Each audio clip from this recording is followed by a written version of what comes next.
네, 오늘 본문 말씀을 통하여 절실히 필요한 성령, 이런 제목으로 하나님의 말씀을 살펴보도록 하겠습니다. 절실히 필요한 성령. 교회 사역이나 성도의 생활에 있어서 본질적이며 중심이 되는 것은 바로 성령이십니다. 교회가 사람들 가운데서 하나님의 택한 자들을 모으기 위하여 세상과 싸우기도 하며 세상에 대해 일하기도 해야 되는데, 그 힘이 바로 성령으로 인한 권능입니다. 그것을 로마서 15장 18절에서 이렇게 증거를 합니다. 이방인들을 순종케 하기 위하여 나로 말미암아 말과 일이며 표적과 기사의 능력이며 성령의 능력으로 역사하신 것 외에는 내가 감히 말하지 아니하노라. 이방인들을 그리스도께 순종케 하기 위하여 성령의 권능으로 기적과 이사가 함께 나타남으로 그들을 주께 이끌었다고 바울이 고백합니다. 또한 교회가 내적으로 성장하기 위해서도 성령의 능력은 절대적입니다. 교회가 소망이 넘쳐나며 믿음 안에서 기쁨과 평안이 충만히 위해서는 교회 안에 성령의 능력이 계속적으로 나타나야 됩니다. 그것을 로마서 15장 13절에선 이렇게 말했습니다. 소망의 하나님이 모든 기쁨과 평강을 믿음 안에서 너희에게 충만케 하사 성령의 능력으로 소망이 넘치게 하시기를 원하노라. 교회가 기쁨이 충만하고 교회의 평강이 충만하고 교회 가운데 소망이 충만한 것은 성령의 능력으로 말미암는 것이라고 가르쳐주고 있습니다. 그렇다면 오늘날 한국교회가 왜 이 지경이 되었는지를 잘 알게 됩니다. 그것은 바로 성령이 교회를 떠났다는 증거입니다. 오늘날 기독교의 영성은 바닥입니다. 또한 성도들의 경건 역시도 마찬가지입니다. 교회와 세상이 구별되지 않은 시대가 바로 이 시대 아닙니까? 거룩한 신앙을 고백하는 자들이 세상 사람들과 똑같이 쾌락을 탐닉하며 똑같은 형태로 살아가며 똑같은 동기로 살아가는 시대가 오늘날 이 시대입니다. 그런데 어떻게 성령께서 교회와 함께 할 수 있다는 말입니까? 교회 가운데 다툼이 일어나고 교회가 영혼들을 주께 이끌지 못하는 그 모든 이유는 성령이 교회를 떠났다는 명백한 증거가 됩니다. 만일 하나님께서 한국교회를 향하여 한 음성을 바라신다면 그것은 바로 계시록 18장 4절의 말씀이 될 것입니다. 내 백성아, 거기서 나와 그의 죄에 참여하지 말고 그의 받을 재앙을 받지 말라. 우리들도 똑같이 지금 하나님의 백성들에게 세상 사람들의 죄에 참여하지 말 것이라고 외치고 경고해야 될 줄 믿습니다. 오늘날 한국교회를 보면 그 옛날 애굽왕 바로가 꿈꿨던 것들이 생각이 납니다. 바로는 첫 번째 꿈에서 살찌고 아름다운 암소 7이 하숫가에서 올라오는 것을 봅니다. 그것은 애굽 땅에 7년의 큰 풍년이 있을 것이란 계시적 꿈이었습니다. 그리고 그가 이어서 또다시 꿈을 꾸게 되는데, 이번에는 흉악하고 파리한 암소 7이 하숫가에서 올라오는 꿈이었습니다. 그런데 이 흉악하고 파리한 암소 7이 살찐 암소 7을 다 잡아먹고 말았습니다. 이것은 무슨 뜻입니까? 풍년에 이어서 큰 흉년이 뒤따라 올 것인데, 그 흉년의 기세가 얼마나 끔찍한지 이전의 풍년의 영광을 다 잊어버릴 정도라고 말씀해주고 있는 것입니다. 실제로 한국교회는 오랜 시간 동안 살찌고 아름다운 암소 일곱 같은 부흥의 시절을 누려왔습니다. 그러나 오늘날 한국교회는 어떻게 되었습니까? 이전의 큰 부흥을 다 잊어버릴 만큼 심각한 영적 흉년 시대로 접어들었습니다. 때문에 그 옛날 이스라엘이 바벨론 포로로 끌려갔을 때 그들이 강가에 앉아 이전 영광을 추억하며 슬피 울었던 것처럼 한국교회 역시도 지금의 비참한 현실 앞에서 슬피 울며 통곡해야 될 줄 믿습니다. 오늘날 한국교회를 향한 하나님의 총체적인 메시지는 임마누엘이냐 이가봇이냐 둘 중 하나를 택하라인 줄 믿습니다. 만일 우리가 하나님이 함께 하신다는 임마누엘을 택하게 된다면 교회는 다시 한번 이전 영광을 회복할 수 있게 되는 줄로 믿습니다. 하지만 만일 하나님의 영광이 떠났다는 이가봇에 머무르게 된다면 교회는 어둠의 소용돌이 속으로 깊이 빠져들고 말 것입니다. 부흥이냐 쇠퇴냐 축복이냐 저주냐 교회가 성령을 의지하느냐 의지하지 않느냐에 따라서 결정되는 문제인 줄 믿습니다. 따라서 스가랴 4장 6절에선 우리에게 이렇게 명확히 말합니다. 만군의 여호와께서 말씀하시되 이는 힘으로 되지 아니하며 능으로 되지 아니하고 오직 나의 신으로 되느니라고 말씀하셨습니다. 한국교회가 살 수 있는 방법은 인간의 힘이나 능으로 되는 것이 아니고 오직 나의 신 성령으로 될 것임을 분명히 가르쳐 줍니다. 그러면 먼저 교회 사역의 본질이 성령이라는 사실부터 살펴보도록 합시다. 교회 안에 어떤 능력이 나타나고 있습니까? 그렇다면 그것은 성령이 교회 안에 임재해 계시다는 증거가 됩니다. 또한 교회의 가르침에 빛이 있습니까? 전도와 선교에 생명력이 넘쳐나고 있습니까? 그것도 성령이 교회와 함께하고 있다는 명백한 증거가 됩니다.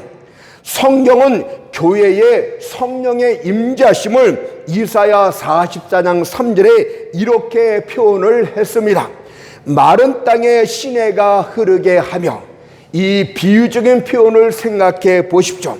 이것은 교회가 마른 땅 같은 것이고 교회의 임재하심은 그 가운데로 흘러들어오는 시냇물 같다는 비유적인 표현이 됩니다. 따라서 성령이 없다면 교회는 메마른 그 자체 죽음의 상태로 변하고 마는 것입니다. 생각해 보십시오. 과연 교회가 성령 없이 무엇을 할 수 있다는 말입니까? 성령의 임재함이 없는 교회에서 무슨 선한 것들이 나올 수 있다는 말입니까? 그러나 만일 메마른 땅이라 할지라도 강물이 흘러들어오게 되면 그곳은 생명력이 넘지 않은 비옥한 땅으로 바뀌게 될 줄 믿습니다. 지금 한국교회가 메마른 땅 죽음의 상태와 같다 할지라도 성령께서 다시 한번 임하게 되면 교회의 생명력이 넘쳐나게 될 줄 믿습니다. 사막과 같은 그곳이 활기를 띠며 아름다운 꽃들과 신선한 초목들이 그곳을 뒤덮게 될 줄 믿습니다. 따라서 성령이 없는 것은 죽음 그 자체요, 성령이 계신 것은 생명이며 성령이 없으면 할 수 없다 있지만 성령의 계심은 할 수 있다가 되는 것입니다. 여러분은 갯벌 가운데 처박힌 배를 본 적이 있을 것입니다.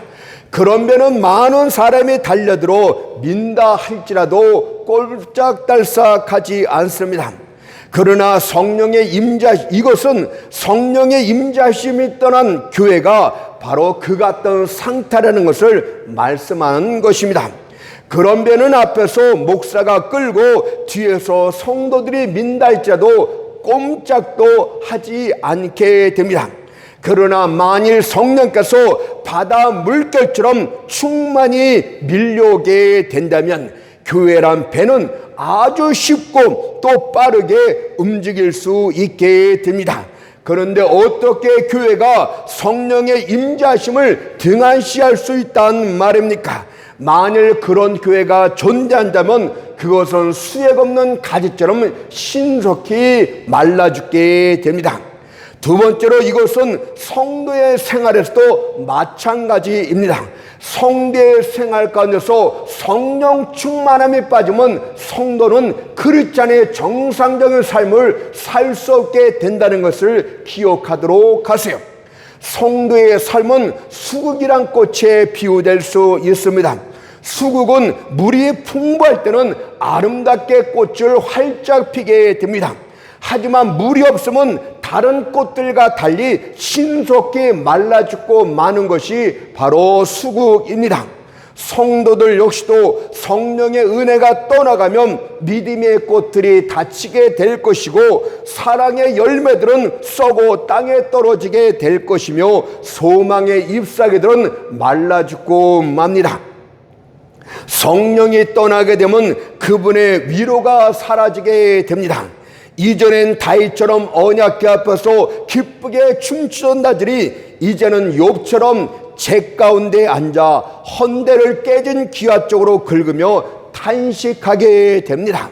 성령이 떠나면 그분의 빛도 사라지고 맙니다. 이전엔 그분이 주신 빛으로 솔로몬처럼 모든 것을 밝히 지혜롭게 판단할 수 있었습니다. 하지만 지금은 단순한 하나님의 섭리조차 깨닫지 못한 채 마치 미로에 갇힌 생쥐처럼 빠져나오지를 못하고 있습니다. 과연 성령이 없이 지혜를 발휘할 수 있는 자가 누구란 말입니까? 과연 성령이 없이 기쁨에 충만한 자가 누구란 말입니까? 성도의 삶 가운데서 성령에 빠지게 되면 여러분들은 죽은 시체처럼 되고 맙니다. 그렇다면 본문에 나오는 성령의 능력이란 도대체 무엇입니까? 성령의 능력은 어떤 식으로 표출되고 있는 것입니까? 첫째로 성령께서는 영혼들을 소생시킨다고 말씀하고 있습니다. 다시 말하면 성령이 임하지 않으면 영혼들이 거듭나는 역사는, 죽었던 영혼들이 살아나는 역사는 교회 가운데 존재하지 않습니다. 다만 형식적인 이름뿐인 신앙인들만 가득 차게 될 줄 믿습니다. 이 세상에 존재하는 모든 생명들은 성령으로부터 말미암은 것입니다. 자연의 생명에 대해서도 욥기서 33장 4절에서 하나님의 신이 나를 지으셨고 하였듯이 모든 피조물들의 생명이 성령으로부터 비롯됐다고 합니다. 또한 영적 생명에 대해서도 에베소 2장 1절에서 허물과 죄로 죽었던 너희를 살리셨다고 하심으로써 영적 생명도 성령으로 말미암아 살아날 수 있게 되는 것입니다. 그러나 사람들은 생명에 관한 한 전적으로 무능합니다. 사람의 지혜와 재능으로는 조그만 벌레 한 마리 살리는 것조차도 절대적으로 불가능합니다. 그런데 어떻게 사람에 의해서, 설교자들에 의해서 죽은 영혼들이 살아날 수 있단 말입니까? 아무리 열심히 있는 설교자라 할지라도 단 한 사람의 영혼도 살릴 수 없습니다. 비록 그들이 성경 진리를 기가 막히게 설명한다 할지라도, 예화를 들어서 역설하고 있다 할지라도, 비록 강력한 웅변으로 청중들을 매료시키며 혼을 쏙 뺀다 할지라도 그런 설교로는 한 영혼도 살릴 수 없습니다. 영혼을 살리기 위해서는 사람의 음성 위에 또 다른 권능이 반드시 나타나야 됩니다. 하나님의 말씀이 생명이 되어서 사람들의 영혼을 살리기 위해서는 말씀이 생명의 권능을 갖고 영혼들에게 들어가기 위해서는 성령의 권능이 함께 나타나야 됩니다. 그래서 바울은 데살로니가전서 1장 5절에서 이렇게 고백을 합니다. 우리 복음이 말로만 너희에게 이른 것이 아니라 오직 능력과 성령과 큰 확신으로 된 것이니 복음을 증거하는데 말로만 증거하지 않고 능력과 성령의 권능이 함께 같다고 말하고 있지 않습니까? 그래야만 죽었던 영혼들이 살아나게 되는 것입니다. 오늘 지적으로만 하나님의 말씀을 가르치는 자들이요, 성령의 능력이 없이는 여러분들은 구경꾼만 생산하게 된다는 것을 기억해야 될 줄 믿습니다. 여러분은 죽은 설교자가 죽은 죄인들에게 죽은 설교를 하는 것을 한번 생각해 보았습니까? 경탄할 만한 수필 하나가 냉랭한 마음의 죄인들에게 냉랭하게 읽혀지고 있습니다. 그러나 그런 설교는 한밤중에 침실에서 잠을 잘 자게는 향수 냄새는 존재할지 모르겠지만 성령의 기름 부음은 존재하지 않습니다. 그런데 과연 그런 설교로부터 무슨 생명의 역사가 일어나길 기대한다는 말입니까? 오늘 하나님의 모든 종들은 이 성령의 능력을 철저하게 의지하지 않고서는 영혼들을 하나도 살릴 수 없다는 이 사실을 마음 깊이 새겨야 됩니다.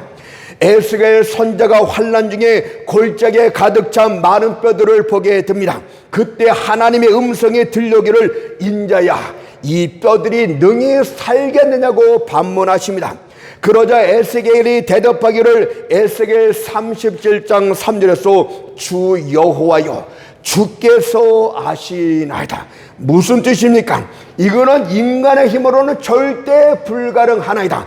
그러나 주께서 아신다는 말은 주님께서는 생명을 주관하시는 생명의 주시오니 주가 하시면 능히 살아날 수 있게 되겠나이다. 이런 고백인 줄 믿습니다. 하나님께서는 그에게 생기를 향하여 태어나라고 명령하십니다.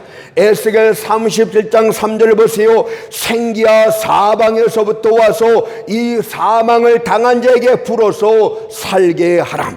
에스겔의 명령에 순종하여 태어나자 마른 뼈들이 살아나서 하나님의 큰 군대가 되었습니다. 에스겔 37장 10절 말씀 보세요.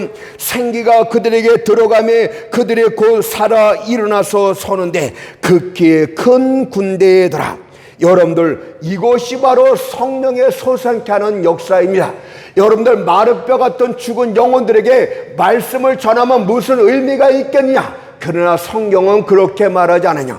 마른 뼈들에게 외치라고 말씀하고 있고 생계에서 태어나라고 말씀하고 있습니다. 마른 뼈가 또 죽은 영혼들에게 복음을 외치면서 성령 역사가 있기를 간구하기 시작할 때 그 마른 뼈들이 말씀을 듣고 성령의 능력으로 살아나게 되고 하나님의 군대로 일어서게 된다고 우리에게 가르쳐주고 있지 않습니까?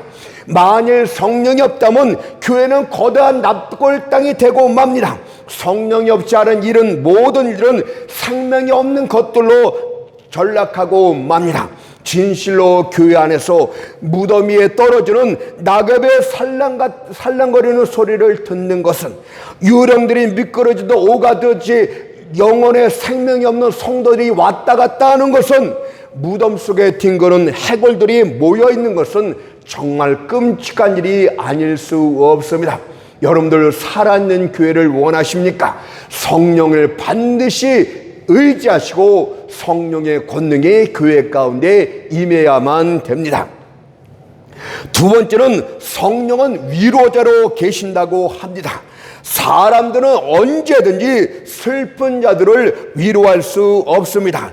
그들이 밤에게 대낮처럼 빛나라고 말하는 것은, 겨울에게 여름처럼 꽃을 피라고 말하는 것은, 또한 가지들을 늘어뜨린 수양보들에게 삼나무처럼 가지를 뻗으라고 말하는 것은 쓸데없는 짓입니다.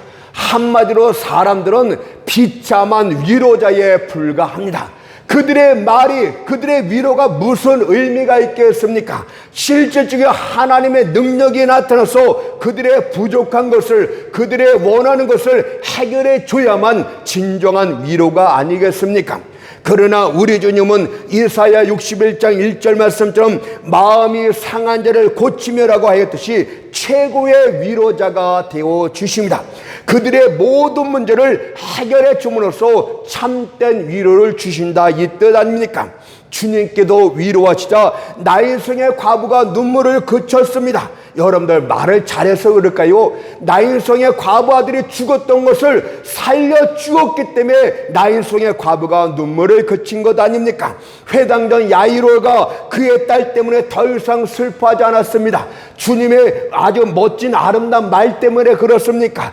여러분들 주님께서 달리다 꿈하면서 그 딸을 살려서 야이로에게 돌려주었기 때문에 더 이상 슬퍼하지 않았던 것처럼 우리 주님께서는 실질적인 위로를 주시는 주권자이십니다. 주님께도 제자들과 함께하는 것 자체가 바로 위로 그 자체가 되었다는 사실입니다. 목자가 양떼들에게 위로가 되는 것은 양떼들은 어리석으나 목자는 지혜롭기 때문이며, 양떼들은 약하나 목자는 양떼들을 보호할 수 있는 힘이 있기 때문에 그런 것이 아닙니까? 그런데 이제 주님은 부활 승천하사 하늘 보좌 가운데 좌정에 계십니다. 그런데 이 땅에 있는 우리를 누가 위로해 줄 수 있단 말입니까? 그러나 슬퍼하지 마십시오. 주님께서는 또 다른 위로자, 또 다른 보혜사 성령님을 우리에게 보내주셨습니다. 그것이 오순절의 성령 강림 아닙니까? 이제 성령께서는 주님을 대신하여 우리를 위로해 주십니다. 우리가 사람들로부터 버림을 받았을 때 그 슬픔이 얼마나 크겠습니까? 그것은 마치 목에 연자맷들을 메고 바다에 던져지는 것처럼 고통스러운 일이 됩니다. 그러나 그때 성령께서 히브리서 13장 5절 말씀처럼 내가 과연 너희를 버리지 아니하고 과연 너희를 떠나지 아니하리라는 약속의 말씀으로 우리를 위로해 주시면, 또한 실제로 그렇게 역사하시면 우리는 더 이상 슬퍼하지 않게 됩니다. 우리가 생활의 궁핍과 부족함으로 어찌할 바를 모를 때 성령께서 공중나는 새도 천부께서 기르시며 들에 핀 백합과도 하늘 아버지께서 이렇게 입히시는데 라고 하시면서 마태복음 6장 30절의 말씀처럼 하물며 너희일까 보냐라고 위로해 주시면 우리는 새 힘을 얻게 됩니다. 왜냐하면 그분은 실질적으로 우리의 모든 부족한 것들을 섭리 가운데서 이렇게 저렇게 채워주시기 때문입니다. 그런데 무엇이 염려가 되고 걱정이 된단 말입니까? 부족한 모든 것들을 성령께서 채우고 있지 않습니까? 여러분들 사렙다 가보는 그 병과 떡그릇과 병에 기름과 가루가 그 매일같이 하나님의 역사로 채우시지만 성령께서는 섭리 중에 이런 사람을 통해 저런 사람을 통해 똑같이 채우고 있다는 사실을 여러분들은 기억해야 됩니다. 제의 경우를 볼 때 성령께서 항상 말씀을 들고 우리를 위로해 주셨다는 것을 감히 간증합니다. 어떤 문제로 인하여 슬퍼하고 낙마하고 있을 때 거기에 딱 맞는 말씀을 주심으로써 우리를 위로해 주셨음을 감히 고백을 합니다. 그것은 마치 실패와 낙담으로 지친 엘리야를 어루만지면서 샘을 돋굴 떡과 물을 주신 것과 똑같은 말씀으로 우리를 채워주셨습니다. 열왕기상 18장 4절 6절 말씀 보세요.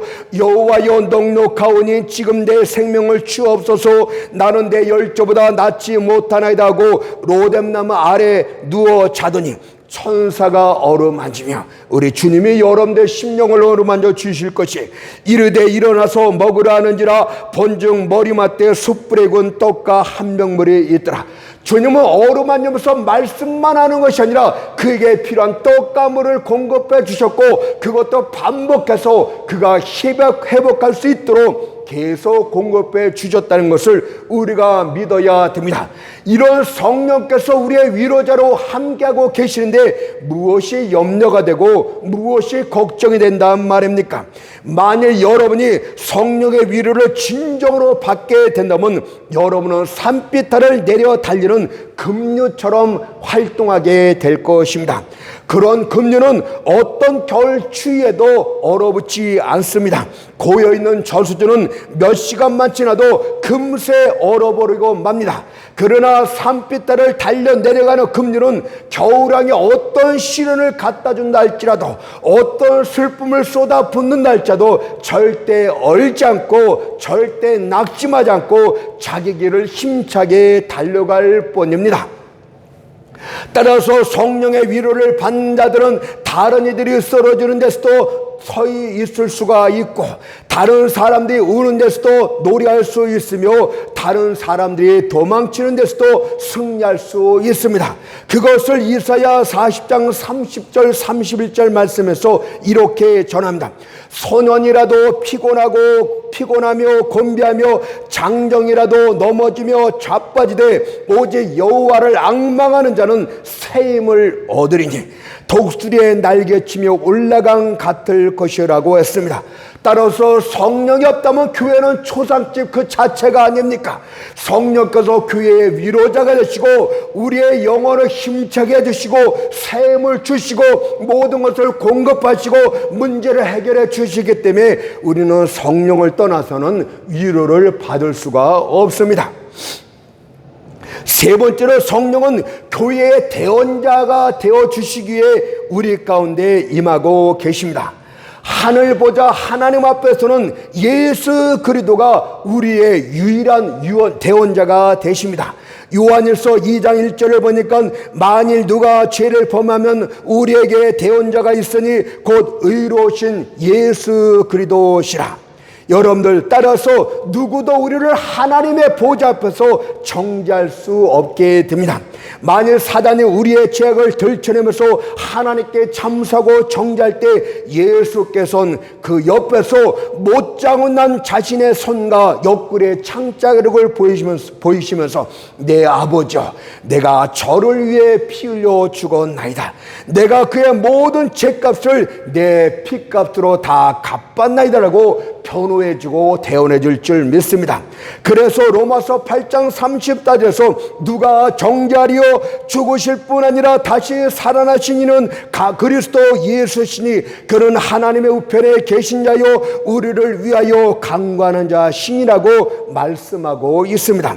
그렇다면 이 땅에서 대적들이 우리를 참사고 고자질하고 정죄할 때 그러면 우리의 대언자는 누구란 말입니까? 하나님의 보좌 앞에 들어온 대언자가 예수인데 이 땅에서 누가 우리의 대언자가 되어 주십니까? 바로 성령께서 요한복음 14장 16절에서 또 다른 보혜사라고 말씀하고 있듯이 우리의 대언자 역할을 이 땅에서 하여 주십니다. 대언자란 말에는 두 가지 뜻이 있는데, 첫째는 적들의 공격에 대해서 우리를 대신하여 말씀해 주신다는 의미가 됩니다. 예수께서 이 땅에 계실 때 대적들이 간교한 말로 그분을 올무를 씌우고자 할 때 그분은 지혜와 권세 있는 말로 적들을 당황케 하고 놀라게 하여 그들로 도망치게 만들었습니다. 그래서 적들은 요한복음 7장 46절에서 이렇게 당황하며 말하기도 했습니다. 그 사람의 말하는 것처럼 말한 사람은 이때까지 없었나이다. 그런데 이제 성령께서 그 역할을 대신해 주십니다. 세상이 자신들의 지혜와 간교로 우리를 넘어뜨리고자 할 때 성령께서는 그때그때 필요한 말을 우리에게 생각나게 하십니다. 또 우리가 하는 말을 권세 있게 만들어 주시기도 합니다. 그래서 대적들로 당황케 하고 도망치게 만듭니다. 그것을 누가복음 12장 12절에서 이렇게 증거를 했습니다. 마땅히 할 말을 성령이 곧 그때에 너희에게 가르치시리라. 여러분들, 마땅히 할 말을 성령께서 그때그때 가르치는데 그의 언변을 누가 감히 이길 수가 있다는 말입니까? 두 번째로, 대언자란 말은 우리로 증인되게 만드신다, 이런 뜻도 가지고 있습니다. 그래서 사도행전 1장 18절에서 오직 성령이 너희에게 임하시면 너희가 권능을 받고 내 증인이 되리라. 여러분들, 하나님의 그리스도의 증인이 되기 위해서는 성령이 임하시고 성령의 권능이 함께 나타날 때 증인의 역할을 감당한다, 이 뜻입니다. 사람들 앞에서 그리스도의 증인이 되려면 성령의 권능이 함께 나타난다고 말씀하고 있는 것 아닙니까? 왜냐하면 로마서 8장 7절에서 육신의 생각은 하나님과 원수가 되나니라고 하였듯이 자연인들은 스스로 복음을 듣고 깨달아 회개하고 죽게 나오는 자는 하나도 없기 때문입니다. 성령의 권능이 나타나서 기사와 표적을 보이고 병 고치는 역사를 일으키며 귀신이 떠는 역사를 일으키며 각종 놀란 일들을 행하기 시작할 때 비로소 그들이 우리의 증거를 믿기 시작을 합니다. 오순절 성령 강림 때를 보십시오. 천하 만국에서 모인 무리들이 과연 베드로가 전하는 복음을 듣고 순수하게 회개하고 주를 영접했습니까? 그렇지 않습니다. 그때 성령의 권능이 그들로 제자들이 전하는 말을 자기 나라의 방언으로 듣는 놀란 방언 역사를 일으킴으로 말미암아서 그들이 깜짝 놀라 베드로의 말을, 그 증거를 믿기 시작했다고 가르쳐 줍니다. 여러분들, 그때 나타난 방언의 역사는 바로 나사렛 예수가 사기꾼이 아니라 하나님이 보내신 참된 메시아라는 것을 명백하게 증거한 사실이 됩니다. 그래서 그들이 사도행전 2장 7절 8절에서 뭐라고 놀라며 말합니까? 다 놀라 기히 여겨 가로되 보라, 이 말하는 사람이 다 갈릴리 사람이 아니냐? 우리가 우리 각 사람의 난고 방언으로 듣게 되는 것이 어쩌미냐? 라고 그들이 크게 놀라지 않습니까? 그리고 그들이 이어서 어떻게 합니까? 사도행전 2장 37절에 보니까 회개하고 통해자복합니다. 저희가 이 말을 듣고 마음에 찔려 베드로와 사도들에게 물어 가로되 형제들아, 우리가 어찌할 거라고 했습니다. 이런 성령의 권능은 오순절 이후에도 제자들과 함께 계속적으로 나타났습니다. 제자들이 복음을 전할 때마다 기적과 표적이 나타나므로 그들이 제자들의 증거를 마음으로 받아들이기 시작을 했습니다. 베드로와 요한이 성전에 올라갔을 때 성전 미문에 앉아있던 안진뱅이의 경우를 보십시오. 베드로와 요한은 안진뱅이를 보고 내가 내게 있는 것으로 내게 주노니 곧 나사렛 예수의 이름으로 일어나 걸으라고 명령했을 때 안진뱅이가 즉시 일어나 걷고 뛰며 주를 찬미했습니다. 그러나 사내들인 공회는 이것을 보고 베드로와 요한을 참수하고 고소합니다. 그들의 고소는 너희들이 전하는 예수는 사기꾼이라고 말하는 내용이었습니다. 그들은 이에 대해서 어떤 변명도 하지 않았습니다. 단지 고침받은 안진뱅이를 그들 옆에 세웠을 뿐입니다. 왜냐하면 그것이 바로 예수가 메시아임을 증거하는 명백한 증거가 됐기 때문입니다. 사도행전 4장 14절을 보세요. 병 나은 사람이 그들과 함께 섰는 것을 보고 신랄할 말이 없는지라. 더 이상 말할 것이 없습니다. 증거자가 옆에 서 있는데 무슨 신랄할 말이 있단 말입니까? 그렇다면 오늘날에도 복음 증거 때 성령의 권능이 나타나야 됩니다. 그러나 어떤 목회자들은 기적과 표적은 초대교회만 있는 것이고 오늘날에 그런 일이 일어나는 것은 이단과 같은 것이라고 헛된 말들을 합니다. 물론 이단들이 하도 거짓된 표적을 보였기 때문에 그런 높아심에서 말할 수도 있습니다. 그러나요, 성경은 복음 전파와 함께 기적과 표적이 병 고치는 역사가, 귀인들이 쫓겨나는 역사가 함께 나타나야만 참된 증거의 역사가 나타나게 된다고 말합니다. 그런데 왜 그런 기적과 표적을 부정적인 눈으로만 보는 것입니까? 오히려 성령의 권능이 여러분들 말씀 증거에 나타나지 않는 것을 부끄럽게 생각해야 되는 것 아닙니까? 여러분들이 복음 전파할 때 귀신들이 쫓겨나기 시작하고 병든 자들이 치료받으면 여러분들 거기에 모였던 무리들이 주님을 즉시 영접하지 않겠습니까? 여러분들 베드로와 요한처럼 고침받은 안진뱅이를 옆에 세우면 그것이 증거가 되는 게, 저는 오히려 육체적인 질병 치료보다도 영적인 치료를 받은 자들을 옆에 세우면 됩니다. 과거에 수전노였던 자가 하나님 앞에 헌신된 사람으로 변한 것을 보여주면 되는 것이에요.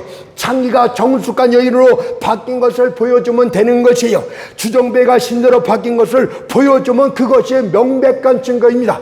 예수를 믿었더니 사람이 이렇게 바뀌었다라고 증거를 보여주면 됩니다.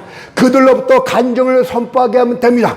그래서 간증은 나는 옛날에 이렇게 나쁜 자였는데 하나님의 은혜로 이렇게 되었다, 그것만 증거하면 돼요. 여러분들이 잘난 척할 것이 무엇이 있단 말입니까? 더러운 쓰레기 같은 똥덩어리가 여러분들 아닙니까? 자기 자랑하지 말고 예수의 영광만 드러내는 그런 간증만 하게 되면 많은 영혼들이 그것을 보고 돌아오게 될 줄 믿습니다. 까마귀 같은 자들이 비둘기로 바뀌고 사자들이 양들로 변하는 것을 보이면 그것이 성령의 권능이 나타난 증거가 됩니다.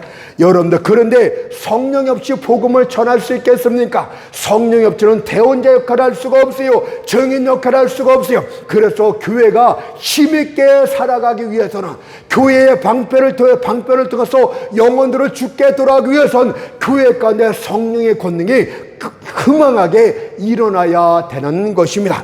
그래서 성령의 절실히 필요하다, 이렇게 말하고 있는 거예요. 네 번째는 성령께서는 기도를 도우시기 때문에 교회 가운데 머물러야 됩니다. 하나님의 연락하시는 기도는 유다서 20절 말씀처럼 성령으로 기도하는 것이라고 가르쳐 줍니다. 우리는 기도하지 않고는 아무것도 얻을 수가 없습니다. 기도하지 않고 무엇을 얻을 수 있단 말입니까? 그런데 또 성령이 없이는 응답받는 기도도 할 수 없다는 사실을 잊지 마십시오. 하나님께서는 땅에서 드리는 순결하지 못한 기도는 받지 않으십니다. 하나님의 곳간으로부터 나온 기도의 씨앗이 하나님께 상달릴 수 있는데 이것이 바로 성령으로 하는 기도입니다. 무슨 뜻입니까? 여러분들 가운데 성령께서 무슨 기도를 해야 되는지를 가르쳐주는 그 기도를 하기 시작할 때 하나님의 연락하시고 그 기도를 받으신다, 이 뜻입니다. 따라서 성령으로 하는 기도는 이런 의미가 되겠습니다. 성령께서 은밀히 역사하시는 중에 우리 마음 가운데 일어나게 하는 기도의 내용들, 그것들이 바로 성령으로 하는 기도입니다. 성령께서는 소리를 사용하지 않고도 우리 마음 가운데 말씀하실 수 있습니다. 귀로 들을 수 있는 언어를 사용하지 않고도 그분 뜻을 우리 영혼에 정확하게 전달해 줄 수가 있습니다. 그분은 언어와 단어를 사용하지 않아도 우리에게 우리 마음 가운데 무슨 말을 하고 계신지 우리로 알게 하심으로써 정확하게 우리가 무엇을 기도해야 되는지를 가르쳐 주고 있습니다. 또한 그분께서 우리의 생각과 감정까지도 주관하심으로써 우리가 기도할 수 있는 영적 그림자를 드리워 줍니다. 그때 우리의 영은 기도를 하기 시작하고 우리는 이것을 영으로 기도한다, 이렇게 표현하고 있는 것 아닙니까? 그러나 육으로 하는 기도는 언제든지 연락되지 않습니다. 왜냐하면 요한복음 3장 6절에서 육으로 한 것은 육이라고 말하고 있기 때문에 여러분들의 욕심, 여러분들의 탐욕으로 나타나는 모든 것들은 육으로 끝나는 것이기 때문에 하나님이 받지 않으십니다. 오직 나의 영이 성령께서 이끌으신 대로 기도하기 시작할 때 나의 기도가 하나님께 상달되게 됩니다. 뿐만 아니라 성령은 여러분들 기도할 때 기도하는 그 자체를 또한 도와주시기도 합니다. 로마서 8장 26절 말씀 보세요. 이와 같이 성령도 우리 연약함을 도우시나니 우리가 마땅히 빌 바를 알지 못하나 오직 성령이 말할 수 없는 탄식으로 우리를 위하여 친히 간구하시느니라. 무슨 뜻입니까? 성령께서 우리 기도를 도우기 시작하면 우리의 기도는 자아는 온데간데 없어지고 오직 예수만 보이기 시작하고 하나님의 일에 대해서만 기도하기 시작을 합니다. 그때는 입으로 말을 마치 쏟아내듯이 기도가 유창하게 콸콸콸 나오게 됩니다. 시간이 많이 흘렀음에도 불구하고 마치 순간인 것처럼 느껴질 정도로 그렇게 기도가 사로잡히게 되는 것입니다.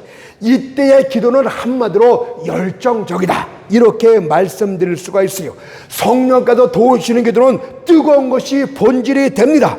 마치 사람의 영혼 속에 가장 뜨거운 열을 내는 숯덩이를 집어넣은 것처럼 뜨거운 기도가 콸콸 나오게 되는 것이 성령께서 우리의 기도를 도우시는 증거입니다. 마치 삼손이 블레셋 신전의 기둥에 묶였을 때 그가 양 기둥을 껴안고 이렇게 간절하게 기도합니다. 사사기 16장 28절 말씀 보세요.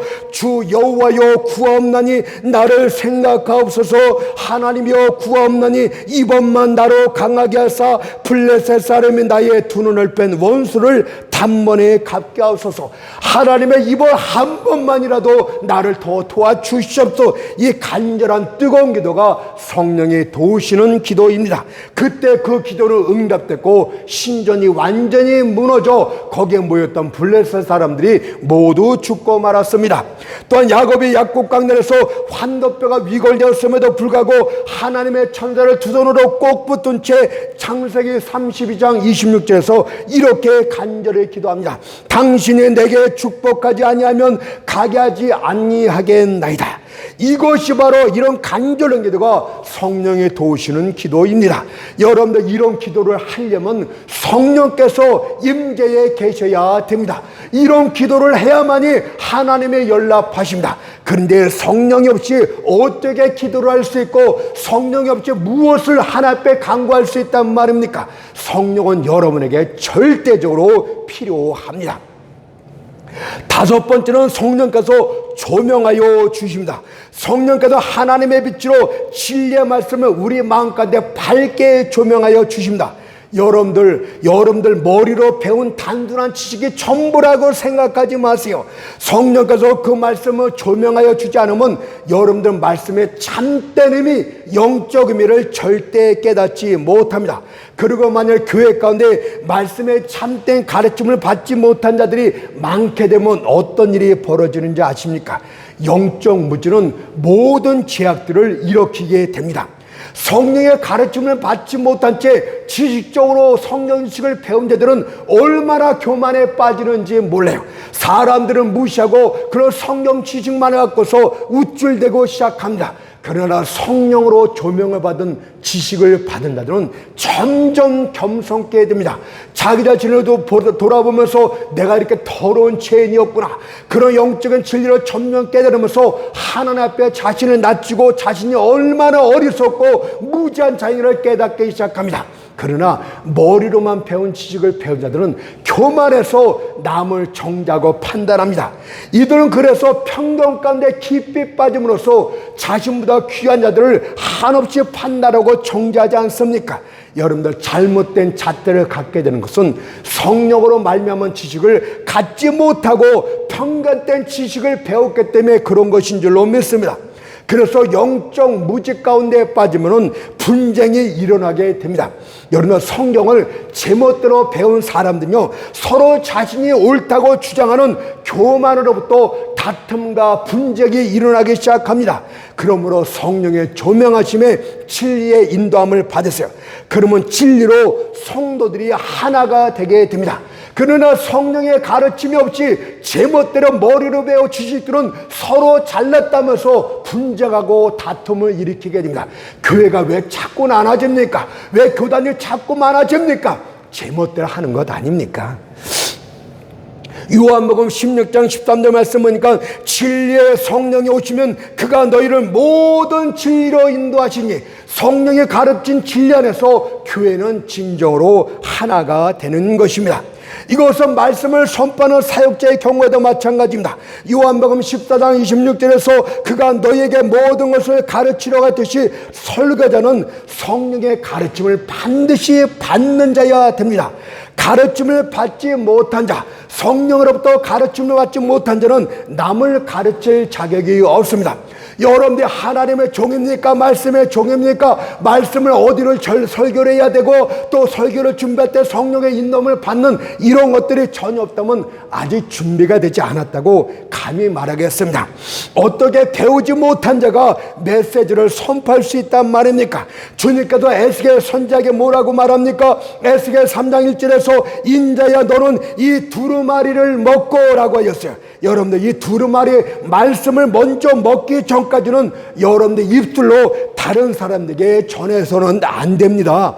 성령의 능력을 알지 못한 채 배운 지식으로만 가르치기를 좋아하는 여러분이요, 과연 여러분의 머리로 배운 지식을 그들에게 제시하면 그들이 다 지식을 볼 것이라고 생각하십니까? 천만에요. 여러분은 곧 그들이 소경이라는 것을 깨닫게 될 것입니다. 여러분의 열정대로 외치면 그들이 들을 것이라고 생각합니까? 천만에요.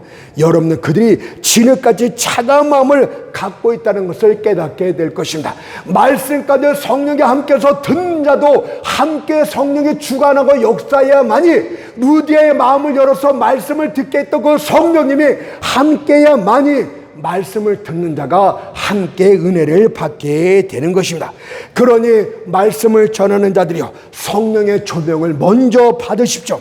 여러분이 먼저 계몽이 돼야 됩니다. 그래야 다른 자들을 빛으로 인도할 수 있습니다. 우리는 지금까지 성령의 능력이 왜 교회 가운데 성도 가운데 필요한지를 살펴보았어요. 하지만 지금까지 살펴본 내용은 개괄적인 것이고 부분적인 것에 지나지 않습니다. 오늘 첫 번째 성령 세미나를 시작했는데, 이제부터는 좀 더 성령과 관해서 구체적이고 자세하게 하나하나 살펴보려고 합니다.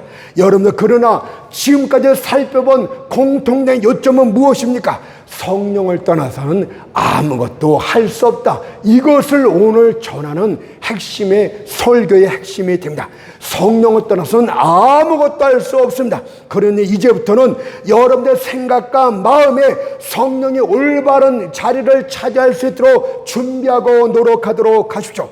또 성령께 마땅히 드려야 할 영광을 그분께 드리도록 하십시오. 그분은 삼일째 하나님 중에 한 분이십니다. 동일한 성부 성자께 드리는 영광을 그분께 동일하게 드리도록 하십시오. 그렇게 할 때 교회는 아가서 6장 10절의 말씀처럼 아침빛같이 뚜렷하고 달같이 아름답고 해같이 맑고 기치를 버린 군대 같던 교회로 바뀌게 될 줄 믿습니다.